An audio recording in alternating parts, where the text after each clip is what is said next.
gentlemen, this is Trisha with Insectopia, and we are here with another insect to sketch. I've been chatting in the chat with Susan.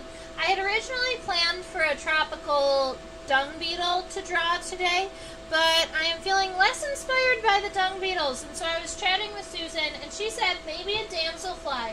And I have this really, really pretty damselfly from Indonesia that we're gonna pull out, and chinensis. All right. I was just making sure that I named our live stream properly, so I added its scientific name into the live stream, but I will go ahead and change that here too. So damselfly would be its common name, but this is the guy we're looking at, and I will admit it does not on a pin yet, but because it's still really flat and the legs are positioned properly, I think it's okay to do it this way. I can also take the plastic off of the top if the glare ends up being too much. Maybe I'll do that before we draw it. But the species on this one that we're going to be drawing today is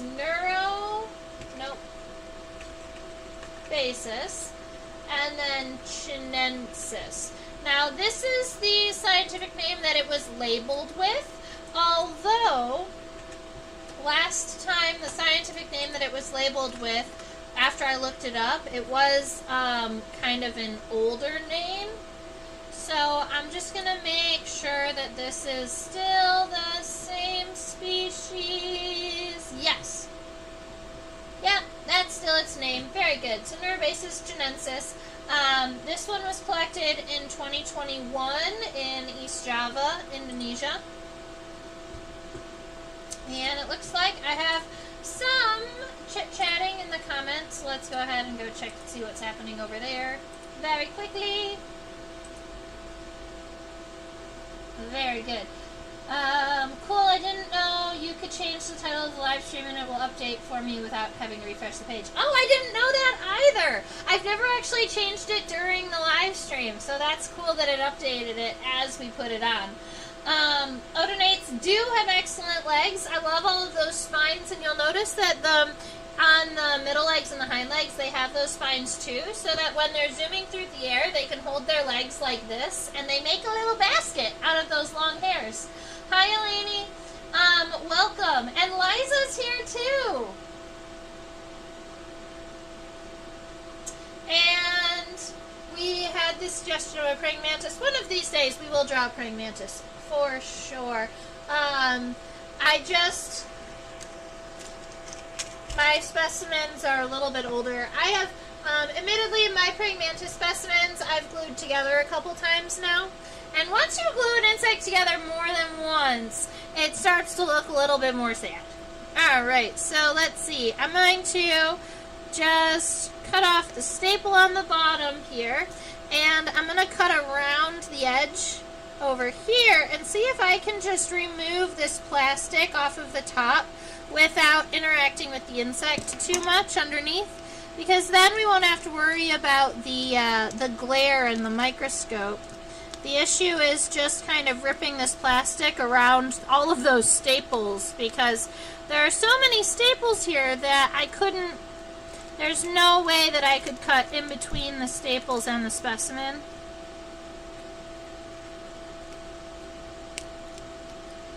But luckily, the specimen is kind of already spread. All of the legs are already mounted properly and those types of things. So all the specimen does need is a pin so that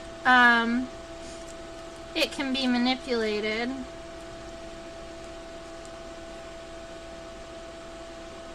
Forceps. So just give me 2 seconds while I prep this specimen for us. I absolutely love the metallic colors on this damselfly. And when we look at it underneath the microscope, you'll notice that the metallic-y colors on it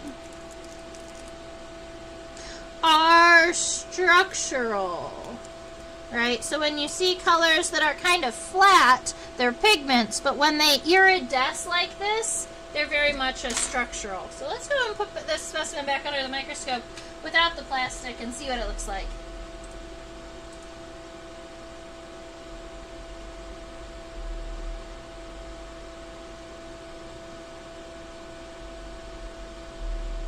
Yeah, super, super cool. Right, so that's what the head pronotum is going to look like. We can swooch over here and look at the wings really quick. The texture on these wings is amazing. That's as far as I can zoom in. Let me scooch the microscope. There we are. Okay, so that's going to be your hind wing. The front wing on these guys are clear. So you can see all of the wing venation up here on the front wings. But the hind wings are the ones that are iridescent, metallic, and beautiful. Then back here we've got these additional legs. So you've got the middle leg and the hind leg with all those hairs. And then this nice long abdomen. And it comes down to the very end with these little graspers. I would assume, because I'm seeing those graspers, this is a male, but I could be wrong about that. Because with insects that are tropical, you never know.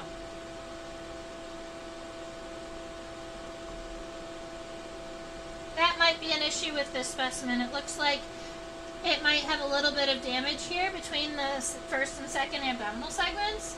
So when I move it, that might not do well. I might have to reinforce that before I move it. Cool.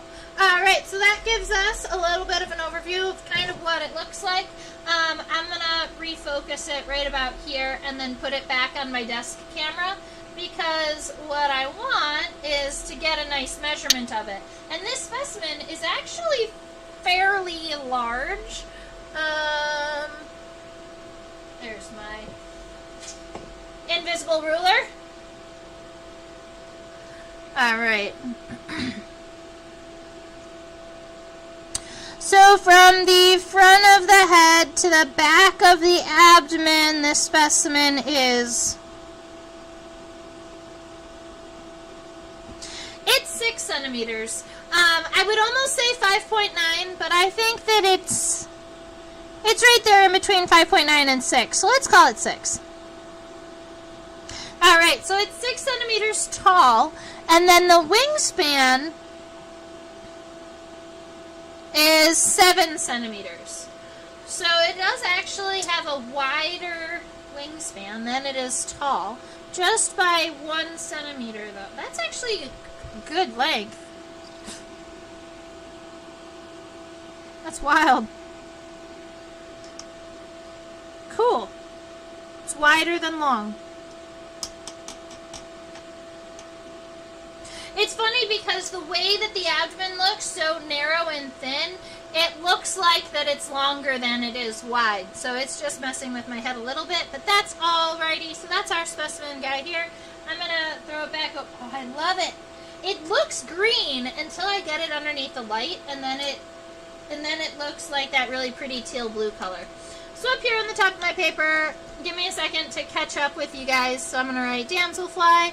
I don't know if this Damselfly has its own common name. I do not believe so. And this is a male.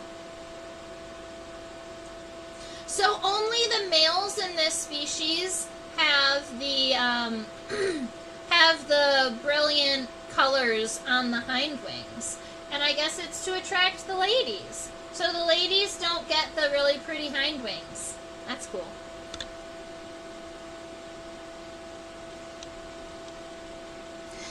If you are out there on the internet during our live stream kind of Googling or looking up bonus facts about this specimen or about the species, and you've learned something, make sure to go in the comment section and let us know too, because with these tropical insects, I have less information about the individual species because they're not insects that I collected myself or have spent a lot of time researching just yet.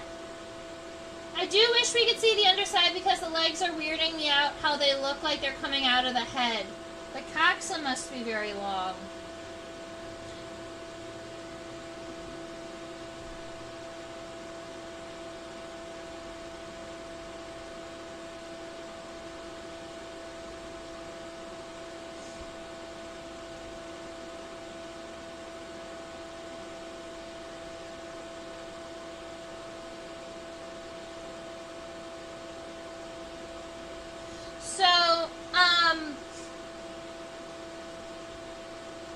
right, the legs do kind of look like they're coming out of the head.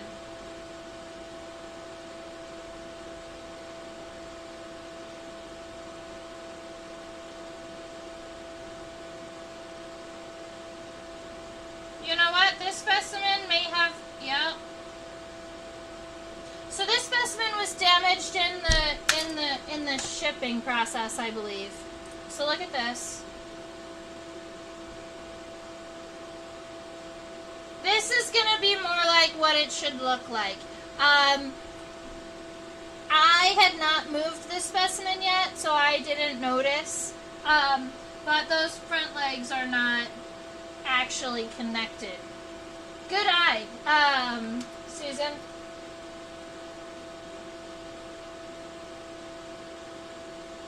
Welcome, Deb.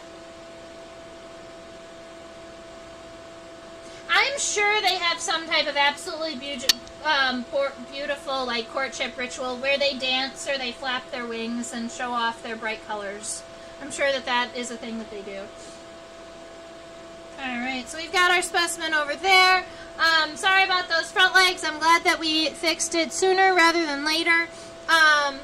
And I'm going to go ahead and get us started. For the back side of the head, keep in mind that when I'm sketching, I do a light image first, and then I zoom in and do all of my fine details.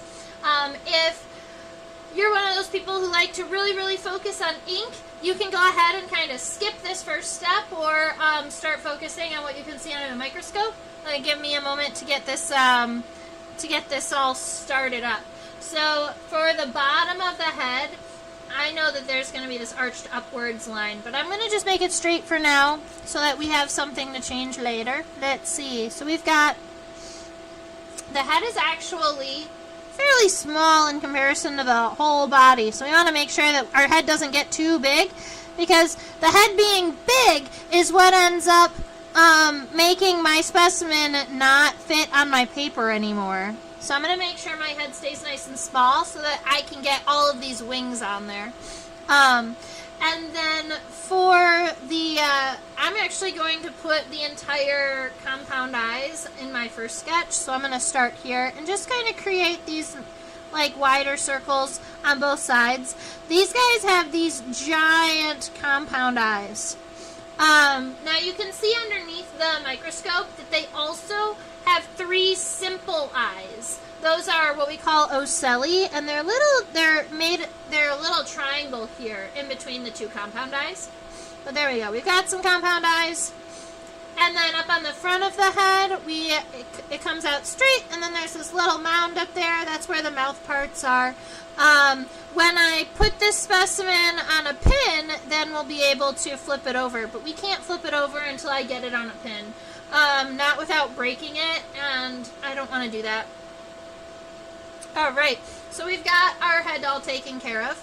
Now, when we are drawing our thorax as a whole, what I'm going to do is start here and give it kind of this neck region that stays fairly narrow. It's even narrower than the space in between the eyes. So make sure that it stays narrower than those compound eyes. Comes down just a little bit. That's where our first pair of legs are going to be connected, is this piece here. And then we have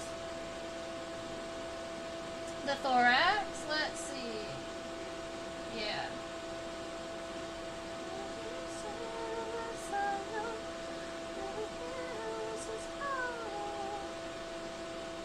Okay. So after that, it almost looks like there's this backpack. Damselflies have very, very strong, they've got lots of muscles in their thorax here. And you'll see that there's all of this space. Let's see.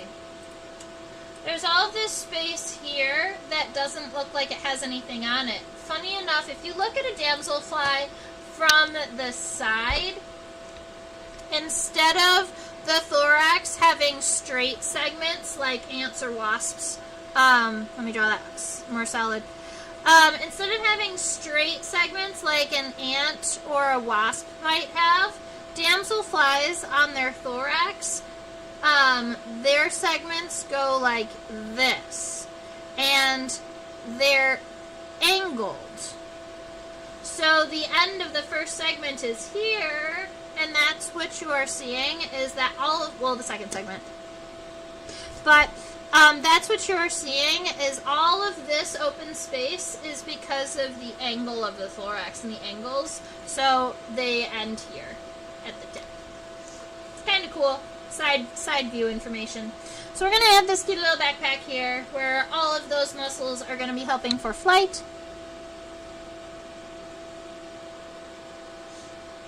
It stays a little bit narrower than the eyes, and we'll call it, if you take the width of the head and you put it sideways, it's about double the width of the head. So right around like that is going to be the length of our thorax, and I'll add all of those details shortly. And then we've got that nice long abdomen. And the abdomen on this guy is pretty incredible. There are 1, 2, 3, 4, 5, 6, 7, 8, 9 segments.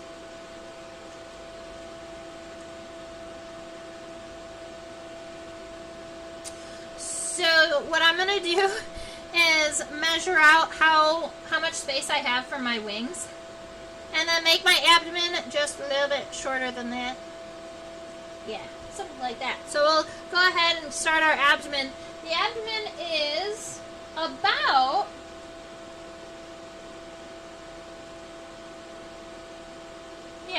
it's about as narrow as this neck region here. So you can even go ahead and just kind of map those lines down, and then make sure that your damselfly gets a super duper nice long abdomen here.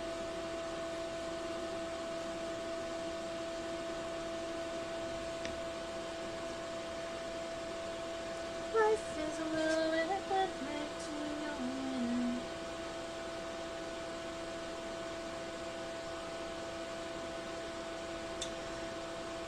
So I wanted the measurements, I'll give them to you. We know that the wingspan is 7 centimeters, so half of the wingspan is 3.5, but the length of the abdomen is, from the end of the wings to the end of the abdomen, it's 4.8 centimeters. So I've got half, a little bit longer. All right. So that's going to be where I start. I know that the wings are going to be connecting down here on the bottom region of my thorax, and that the wings do come up all the way up past, way up here past the head.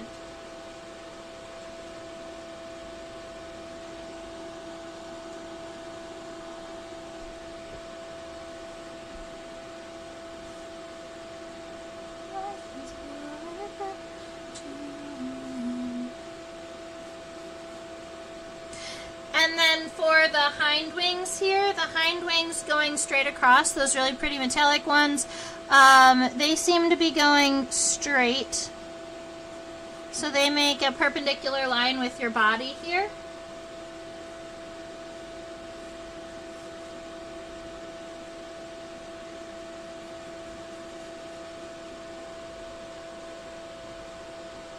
I am excited to start zooming in and getting some real defined features on our damselfly here.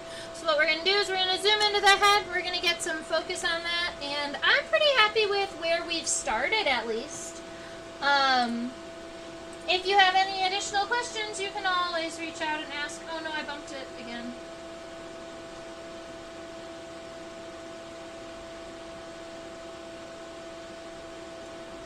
Don't mind me while I bump our specimen back into place.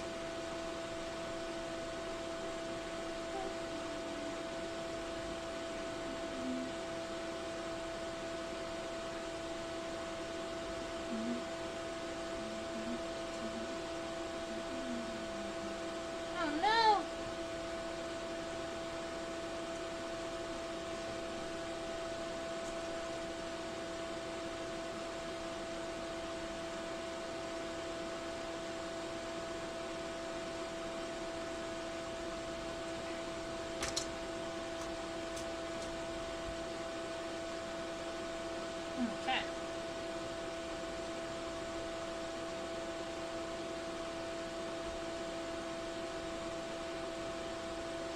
So this damselfly does have a little bit of sediment or soil on it. It looks like it's just a little bit dirty up here.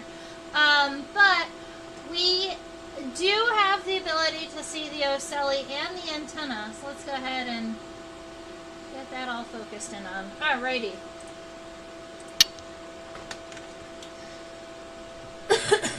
So now that we're all focused in on the head, and I have lost my pencil, we are all ready to get started. There it is. My goodness. Winners.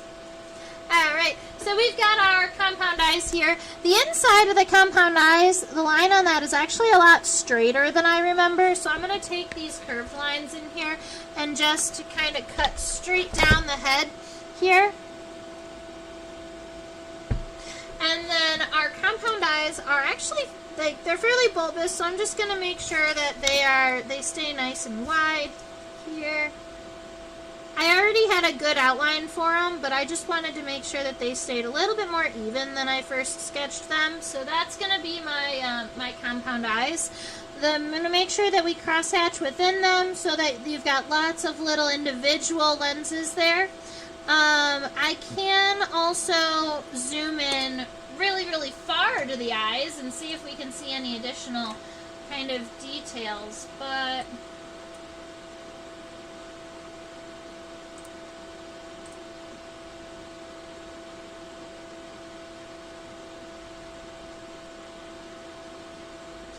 now you can just see how the light reflects on the compound eyes, but I'm not seeing anything too kind of fun in the way of like textures on the eye itself.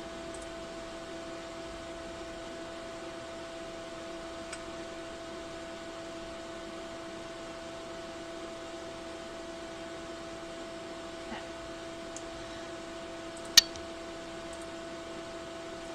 Where are the antennae? Great question. I can point them out for you. They are right here. This is the antennal socket, and this little hair guy here, and there's another one on this side that you can see over top of the compound eye. Those are the antenna, and we would call these antenna, I would call them cetaceous antenna, which would be our word for hair-like.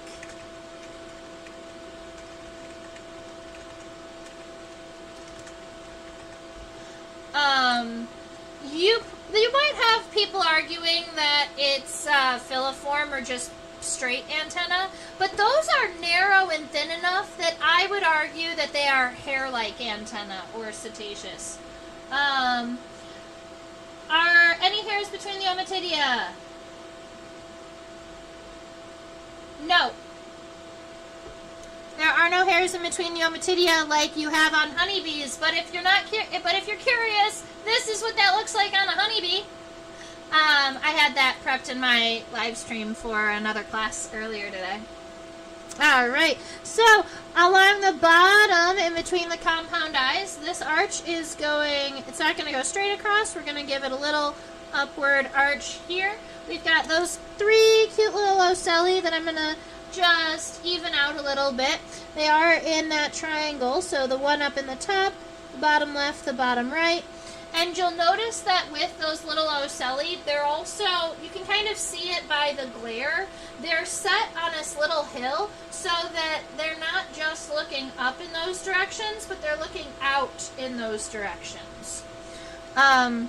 We have our little bitty antenna here, and they appear to be two-segmented.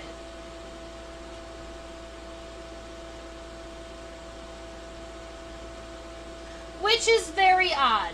I don't know if I've ever seen two-segmented antenna.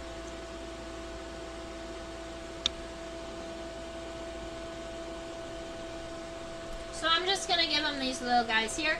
And then in between, along the top, there is a little plateau, and then you can see what we would call the clypeus. It's the region of the head before the upper lip, before the labrum.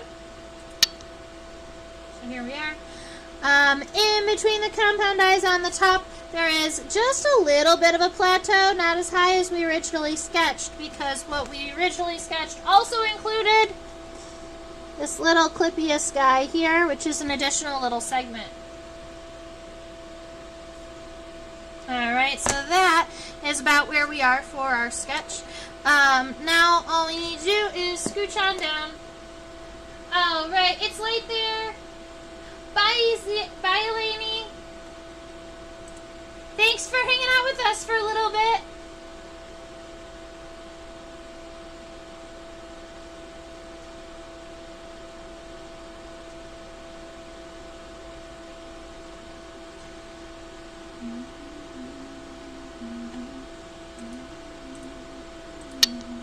Alright, so this little neck region, this is the pronotum. So this is going to be the first segment of the thorax. Oh, can I spell Clippius? This is how you spell Clippius. And you asked, is it a part of the mouth or a head segment? It's a region of the head.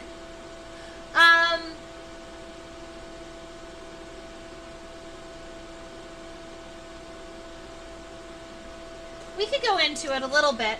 The head doesn't really have segments because... Alright, we'll go into it. Alright, so if you were going to take apart an insect, right, each of these pieces is a plate of exoskeleton. And where you see a line on the exoskeleton, generally what you're looking at from the side is where two plates touch. And that, over a long space, is what's going to create your lines, right? So lines in between segments, things like between the abdomen or in between segments of our thorax. That's what it looks like. But on the head, instead of it being a suture, which is the connection of two segments, on the head, the lines are called sulci, or individual is a sulcus. And what that looks like is a piece of the exoskeleton, but instead of having two pieces that meet, there's one piece that folds.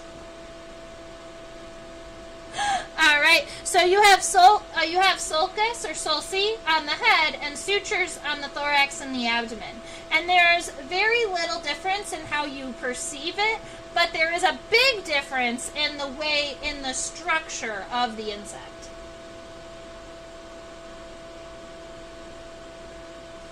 Yeah, so that's a little bit. So when we're talking about the Clippius, it's not an additional segment on the head, it's just another region that is generally separated by a line, which we call a sulcus. Let's see. Yeah, so the Clippius is more easily defined when you're looking at like a ground beetle head. Normally what we say is the Clippius is the region in between the end of the compound eyes and the beginning of the mouth parts. Alright, so that's the Clippius. The frons is the region in between the compound eyes, generally on the front of the head. Frons is the front. And then there's another name. Oh, the vertex is the name for the top of the head. Okay. Yay! Alright, back to Damselflies. You know what? I'll show you. I have a drawing that I made for another class that might be helpful for you. Here we are. Alright, so this is a fun head types, talking about the direction that the mouth parts are going. But this is what I was thinking of. When you're looking at a ground beetle head, the front in between the compound eyes and the mandibles, that's your clypeus. This is your frons in between the eyes, and then the vertex is that space behind the compound eyes on the top of the head.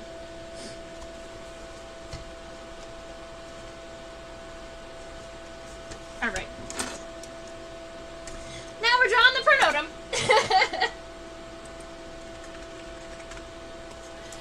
Alright, so that is this little neck-like region here. It stays pretty narrow, so I'm actually pretty happy with that, except that the bottom of the pronotum is not a straight line. It looks like it comes down to a point here.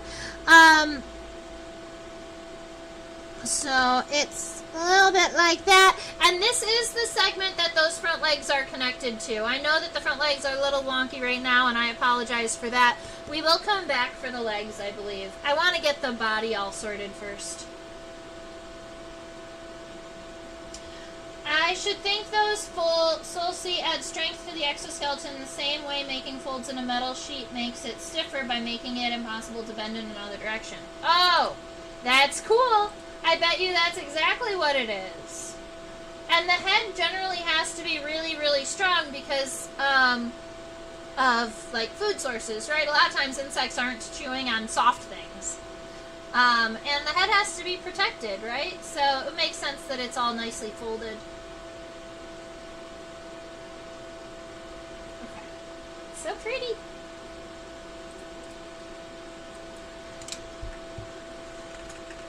I didn't, there we go.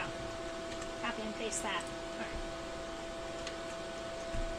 Alright, so we've got this little, the rest of this thorax here. There are a little bit of shoulders, but not too much. There is a little bit of a line in, on the center of our guy here.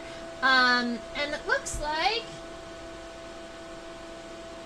it narrows just a little bit towards the end. So instead of making it so wide all the way to the end, I am going to cut the corners on the bottom of this just a little bit and let it narrow some. And then where it's truly narrow down here, this is where I'm going to be connecting the wings to. So I'm actually going to be moving my wings down a little bit too. What I'm going to do is I'm going to take this region here and I'm going to kind of subdivide it into 4. So I'm going to say, all right, this is kind of the top, and then I'm going to divide it into 4. And that is where the front and the hind wings go on each side. And we're going to zoom in right there so you can see that a little bit better.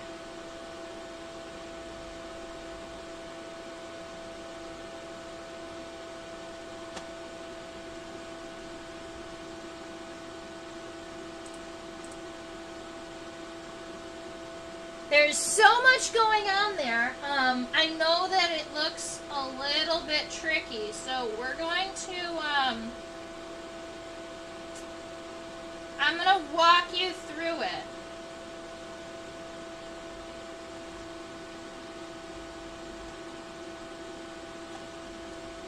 Essentially, at the base of each one of these wings, there looks like there are little spheres, little round segments. So you've got one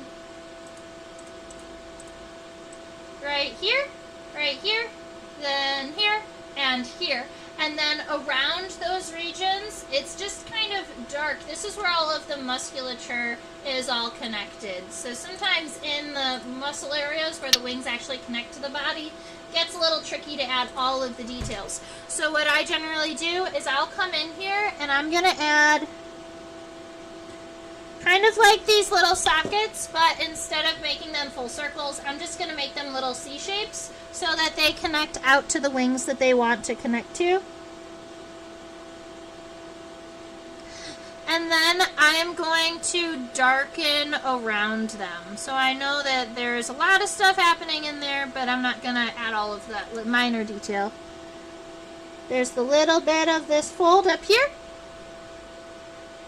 The end of segments. Those little guys. I'm pretty happy with that.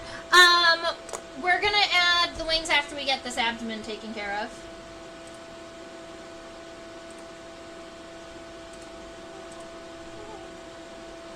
Alrighty.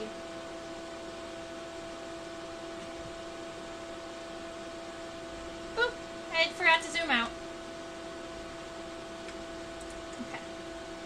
So the first segment of the abdomen is pretty narrow. What I'm going to do is, I have the length of my abdomen, I've guessed already. I'm going to draw very light lines in here to kind of estimate my segments, and then I will come back through and darken them all. So we've got that one. But after the first segment that's kind of thin, the remainder of the segments are actually so long that I have to zoom out all the way to get one of those segments into focus here. So that is the second abdominal segment. We would call it A2, starting here and going to here.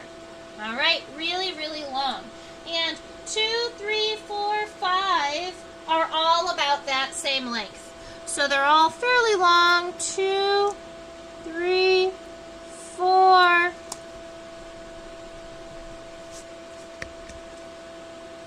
5. Alright, so 2, 3, 4, and 5 are all pretty long. This is what mine looks like so far. And then I'm actually going to be adding some onto the end. So that's 2, 3, 4, 5, and here's the remainder of them.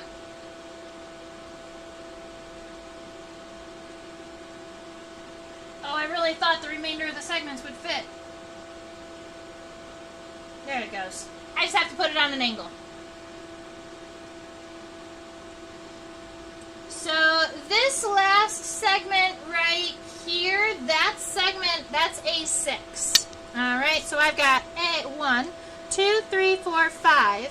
6 is about half of the length of all of the other ones. So we're going to say 6 is right around that length. And then you have 7, 8, and 9 all right there. To help you with measurements, we're going to go about half of 6 is 7, about half of 8, half of 7 is 8, and then 1 at the very end that gets those claspers. And we do know that this specimen is male.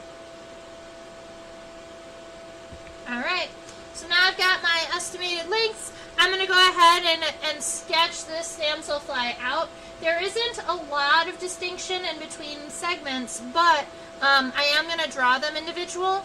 My first sketch, I think my abdomen's too wide, so what I'm going to do is I'm going to kind of narrow it down a little bit and follow the length of those segments for myself.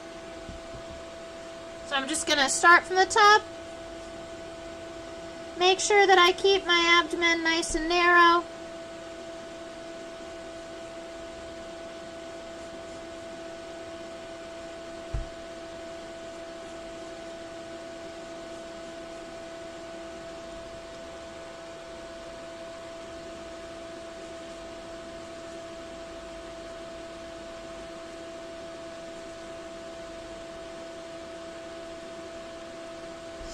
With the 2 claspers at the end, or the...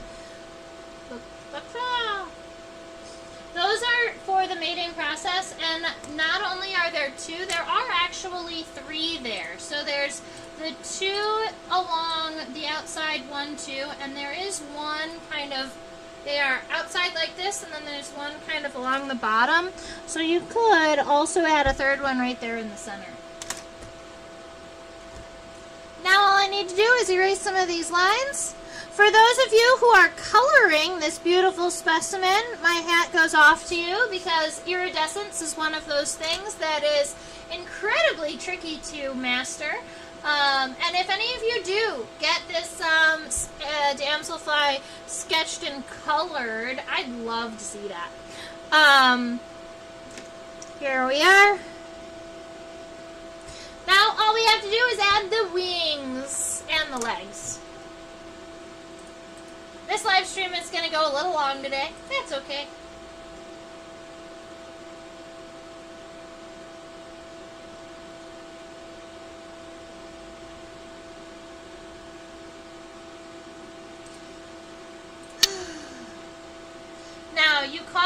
a day where I did not catch up on my Damselfly wing venation.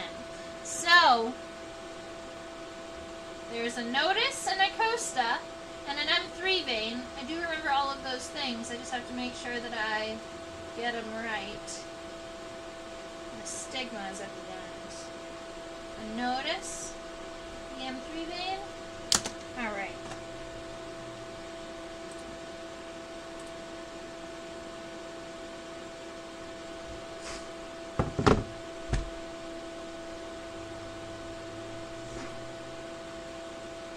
I was about to go and grab my cheat sheet, but I don't see it over there on my bookshelf, so I must have moved it somewhere else. That is okay. Alright, so we are not drawing all of the veins. I do want to point some things out to you, and I'm going to see, I really want to make sure I get the notice right, though.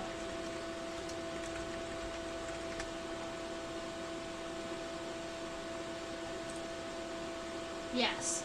Oh, I did know it! Oh, I'm so proud of myself. Okay. Awesome. So, I do know, and I shouldn't have questioned myself, you know, sometimes. That right there, you see how the wing kind of comes up to an arch, it comes down, there's this little bit of this dark space, and it kind of has an extra angle here, and then it continues out. Right there, that is what we call the notice. Right? And then right about here, there's this little vein that arches up and goes out that way. Alright? This little vein right here that arches up and goes out, that is what they call the M3 vein. And the reason why it's important to know that is because to identify damselflies to family, you need to look at where the M3 vein comes out. If it comes out closer to this point here, or if it comes out closer to the notice. Alright? That's actually going to help you identify damselflies down to the family level. So it's complex and within the wing venation, but we know that this one's a Colopterigidae because the M3 vein comes out closer to this here that has a name that I don't remember, and then the notice. All right.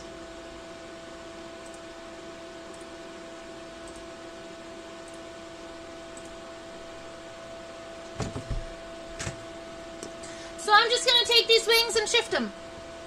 They need to be shifted down. Right about here.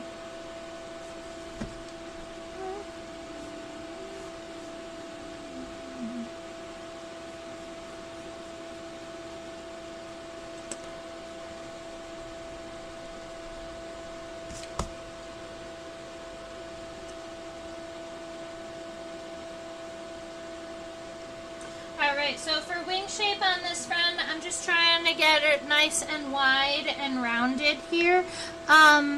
Make sure your wings don't come out to any too sharp points because they're kind of blunt here. They're not too sharp.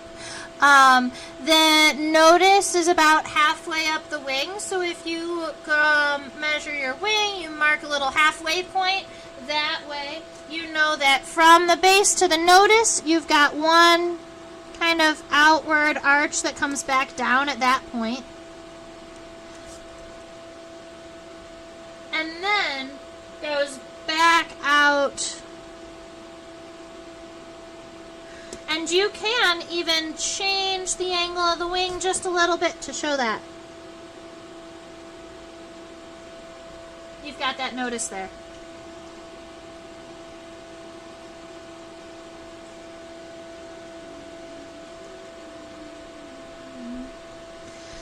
And I am also not drawing all of the veins, but what I will draw is this one here.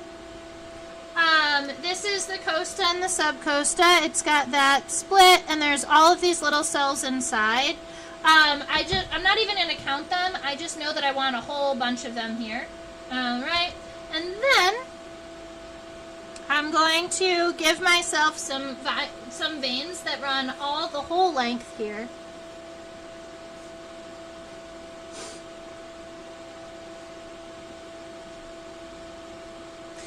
And the M3 vein is going to be right around here. So that one I draw because it is characteristic. I like to draw diagnostic characters. Right? Diagnostic meaning if it's something that will help me identify it, I want to make sure that it's on my sketch. But if it's not something that's going to help me, like all of these other veins, I don't worry about them too much. So what I end up doing is for the rest of these, I am going to create kind of these random cross veins here in the beginnings, and then at those cross veins I'm going to create more long running veins, and then that's going to be kind of how I create more towards the end, is I will just kind of add this kind of checkerboard long pattern here.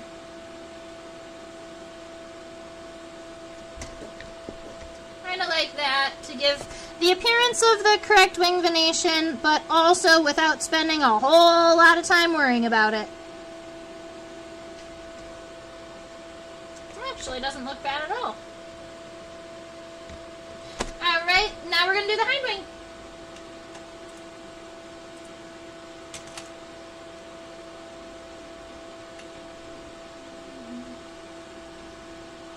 I love that the tips of the hind wings are black. Alright, so those, it's so cool. When this damselfly is under my desk light, it looks green. But when it's under my microscope light, it looks blue. Oh, so cool. Alright.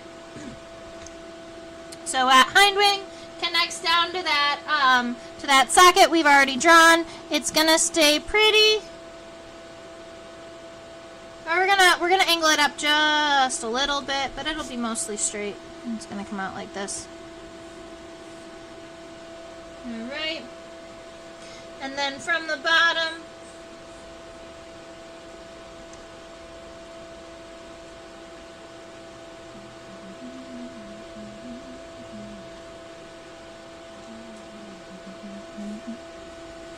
now there are no diagnostic characteristics on the hind wings. So we don't have to, at least in the venation, we don't have to worry about the veins. I would say actually the color on the hind wings is probably diagnostic for this species. You see that metallic color and you know that it's some type of jewel wing. I'm going to darken the tip here and then just run some longer veins.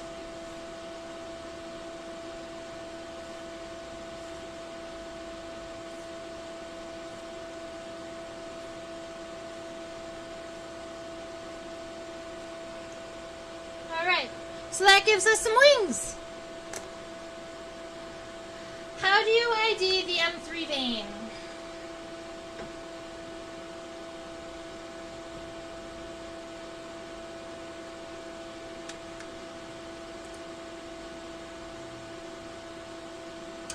This is the front wing.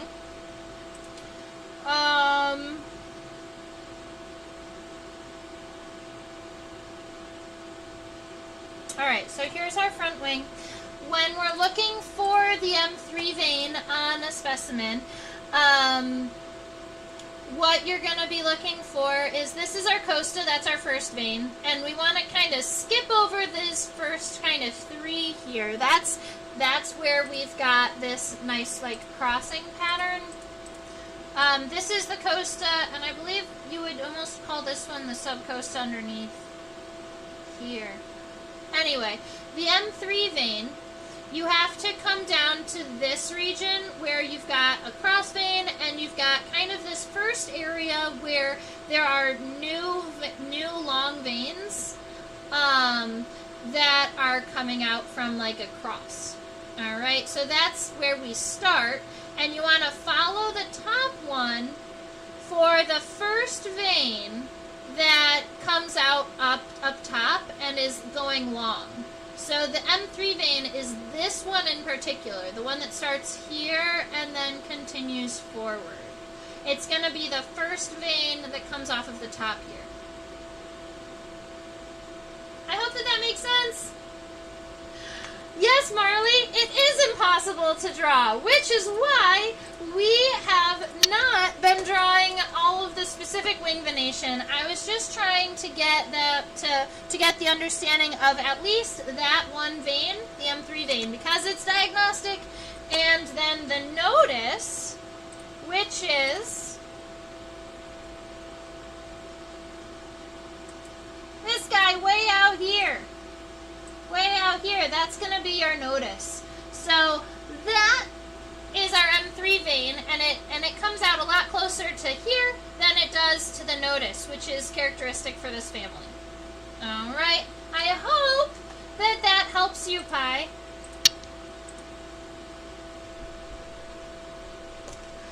All right, so we've got that all taken care of. We have the wings, we have the head, the body, the head, the thorax, the abdomen.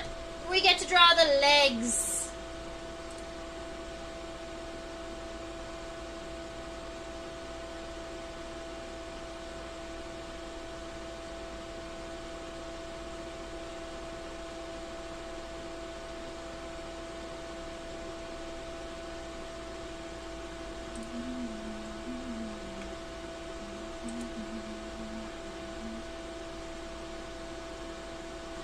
Alright, so we are looking at front legs here. We have the femur, the tibia, and it appears that they have, they have 3 tarsal segments. So the femur, the tibia, and the tarsi.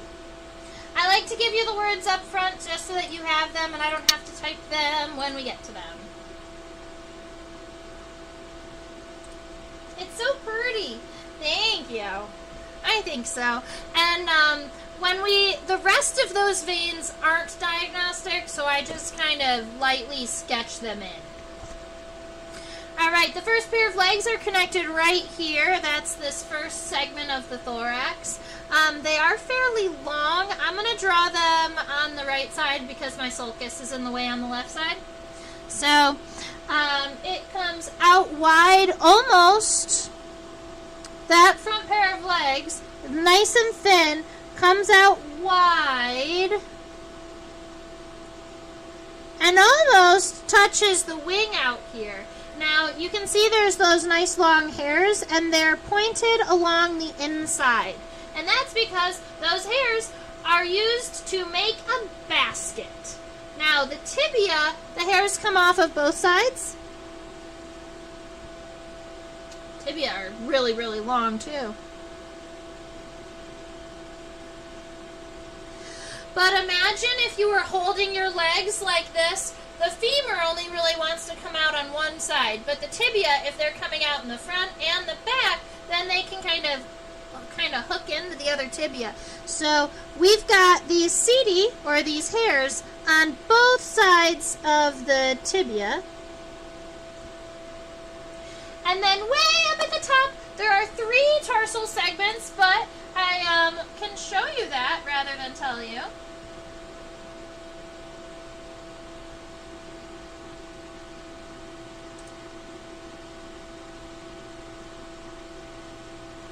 So this is the tarsi.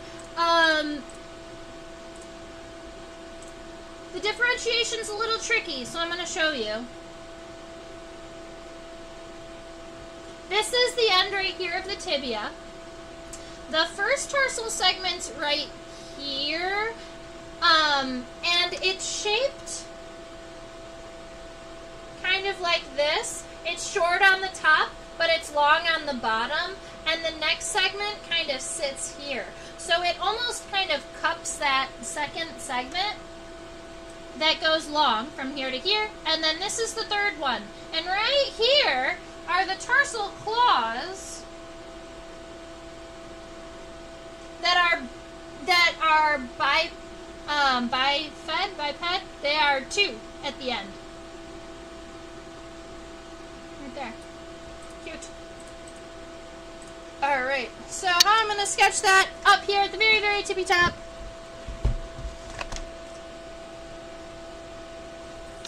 is a more round segment because that first one kind of goes underneath the second one.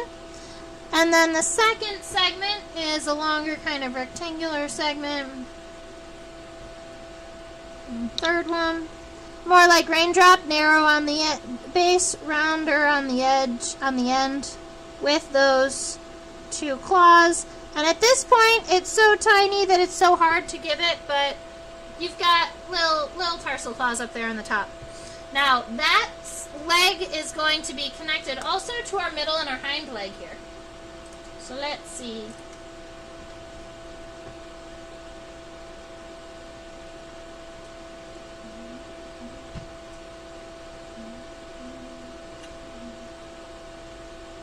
So now in this specimen, these legs on the middle and the hind legs were completely straightened out. Alright, so if we look right around here, that's going to be our middle leg coming out, and then our hind leg comes out right around here.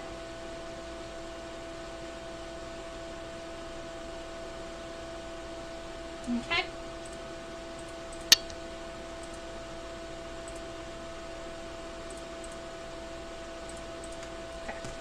Alright, so our middle leg is going to come out right around here, and it goes straight. And when it reaches straight, the middle leg reaches to the end of the second abdominal segment, and the hind leg, let's see, if we go here, that leg is going to reach to about here, that second segment, and the third leg is going to reach to about halfway into the third segment. So that gives us approximate lengths.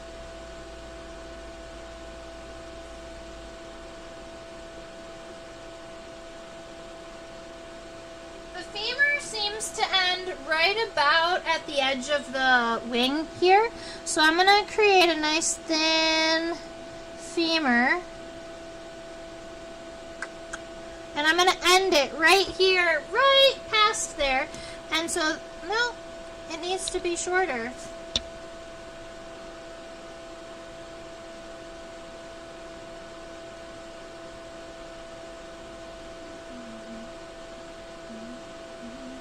Alright, so that's our femur coming out, and what you're going to end up with is the femur's division is right around here, and the tibia is coming out.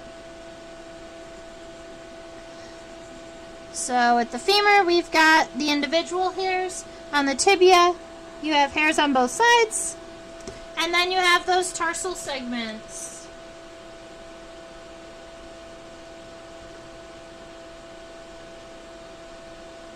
And it's the same three segments here on the middle leg, and I'm going to assume it's going to be the same on the hind legs too, even though we haven't looked at it.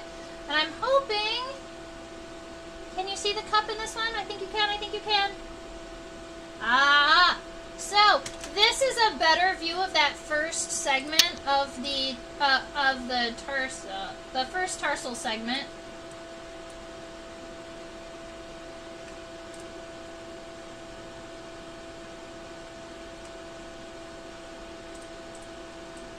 It ends here on the top, but it swoops down and it ends about here on the bottom. Alright, so it's this comes down and it's kind of circular here. It's a little tricky, but that's where it is. Just a little segment.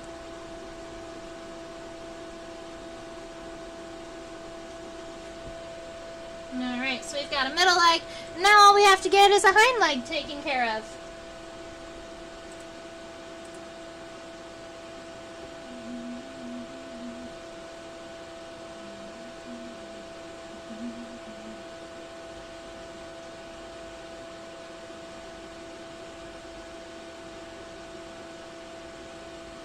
So I'll just leave it here for now because we know where the hind leg is coming out. This is the tibia afterwards. So let's see, our femur comes out here. It's going to go right around here. And we've got that tibia.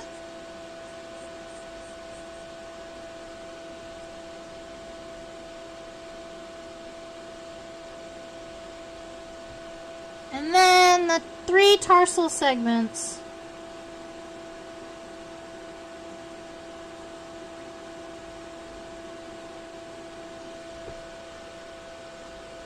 She's so cute. Alright, and that is my damselfly. We didn't go too long. Let's see, you wouldn't want to be a mosquito in front of this guy. No, you would not. This guy is going to eat so many mosquitoes. He's going to be pretty good at catching things. He's also going to be really good at attracting that mate because you have those absolutely gorgeous hind wings that he's going to show off and kind of pretend like he's a peacock, right?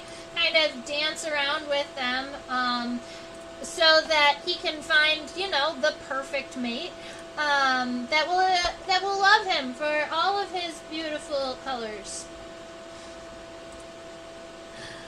Ah, good times.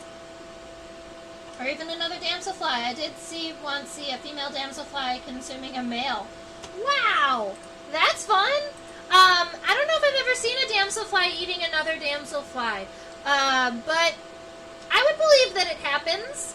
If fireflies eat each other, then damselflies definitely do.